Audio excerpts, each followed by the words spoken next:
పెళ్ళైన ఆడవాళ్ళు ఎఫైర్స్ పెట్టుకోవడానికి రీజన్స్ అడిగితే ఏం చెప్తున్నారు తెలుసా?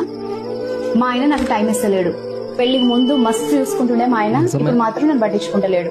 సో సిస్టర్, మీకు ఒక మాట చెప్తా, ఈ వీడియో ఆడవాళ్ళకి నచ్చకపోవచ్చు కానీ ఒకసారి చూడండి.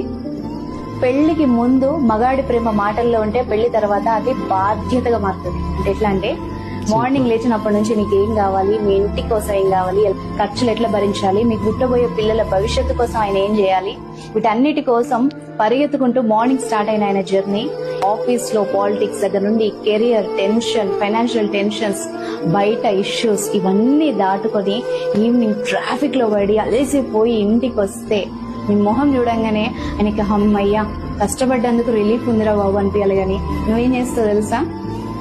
ఆయన ఏదో మాట్లాడదామని నీ దగ్గర వచ్చి కూర్చుంటే ఫస్ట్ నేను చెప్పే సోది ఏంటంటే, మా ఫ్రెండ్స్ అది కొనుక్కున్నారు, మా కజిన్స్ ఇల్లు కొనుక్కున్నారు, మా రిలేటివ్స్ అక్కడికి టూర్కి పోయిండ్రు, వాళ్ళు ఇట్లున్నారు ఇట్లున్నారు అట్లా ఎదురింటి పక్కింటి గోలంతా చెప్పేసరికి ఆయనకి ఉన్న మూడు కాస్తా పోయి ఏముందిలే అని చెప్పేసి సైలెంట్ అయిపోతాడు. నువ్వు దాన్ని ఏమనుకుంటావు, నేను పట్టించుకుంటలేడు అనుకుంటావు.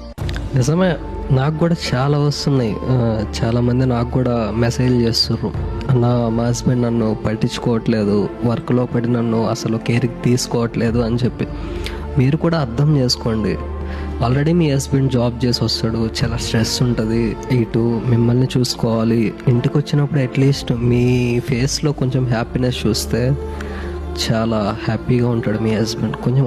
కొంచెం ఆలోచించండి, మా హస్బెండ్ నన్ను పట్టించుకోవట్లేదు అంటే అతనికి ఎన్ని ప్రాబ్లమ్స్ ఉంటాయి చెప్పండి మీరు.